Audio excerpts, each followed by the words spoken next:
if you tolerance your parts badly and it can't solve. Yeah, so I'm going to go into this position tolerance, and I'm going to change it. Notice now how we've combined this. This is a little sidebar. I wrote two separate callouts. I put a size tolerance on these holes, and then I put a position tolerance on those holes.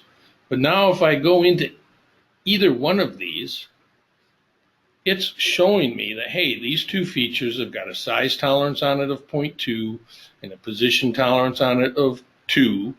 And you can edit, either one of these. I forget how to make that arrow go up there.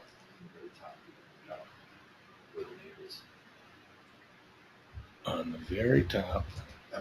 Oh, up here. Okay. Thank you. So you can see it's showing us everything that's applied to these features. And depending on what I want to edit, I can hit this pull down and change where this arrow is pointing to.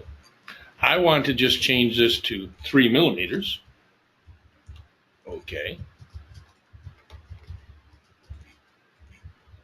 Get a visual so you can see those are moving around a little bit more now. And then when I build this and run an analysis,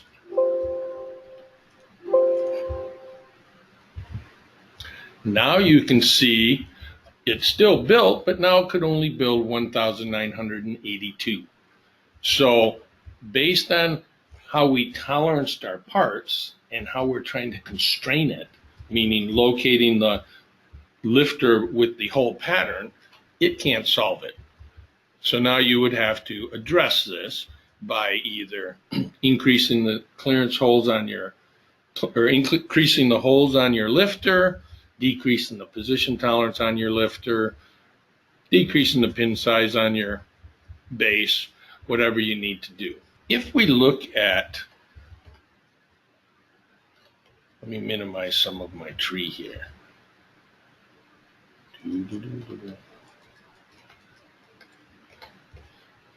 If we look at the rocker, you can see I have all kinds of GD&T on here now. I got a linear size tolerance, I got a coordinate size, origin size tolerance, datum A, datum B, datum C, perpendicular, profile, flatness, and location on those surfaces. I'm going to, just so that I can make a mistake, I'm going to also add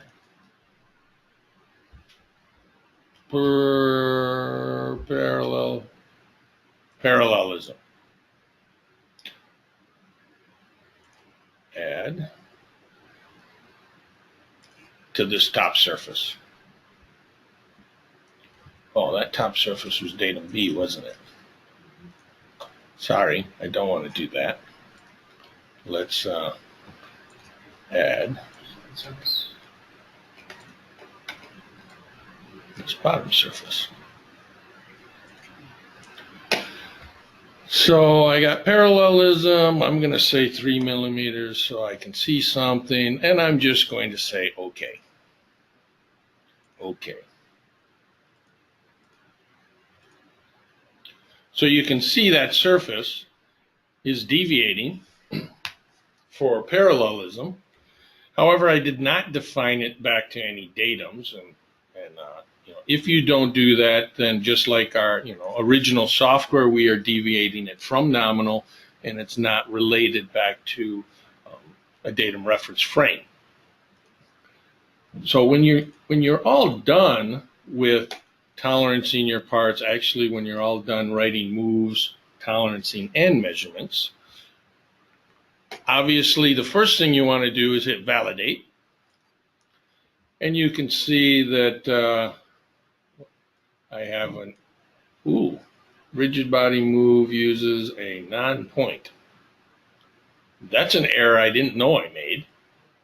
I'll have to check on that one. Wasn't supposed to be any errors in this model. But the other thing that you can do is you can come up here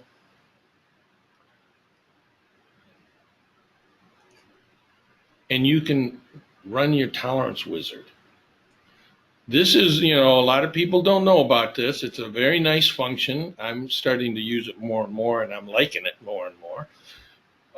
But if I run my tolerance wizard, it's going to give you this box here. And if we go to, let's go to the rocker and expand my tolerances. And you can see it's telling me that it's, okay with the tolerances, but this tolerance here is red. And it's, if you look at the color coding down here, GD&T is invalid. It's got 3 millimeters, GTOL 17. It's parallelism, invalid syntax, material condition, invalid material. Oh, I might have screwed that up too. And it requires a DRF. That's really interesting. I could go in and fix that material condition. It probably has one and it's not supposed to. And also, it's got a, okay. So I purposely made it wrong so that you could see what the syntax, what the tolerance wizard would tell you. So I don't care if it's wrong. That was my goal. And also, if you see, up here under the feature list, you can see these feature lists are all listed as yellow. And that's because it's got tolerances in them, but it's not used in a move or a measure. So the idea is when you think you're done with your model, and I tell everybody when I'm training them that if it's not a datum and it's used in a move or a measure, it needs to be toleranced. So this helps you take a glance at all the features in your model.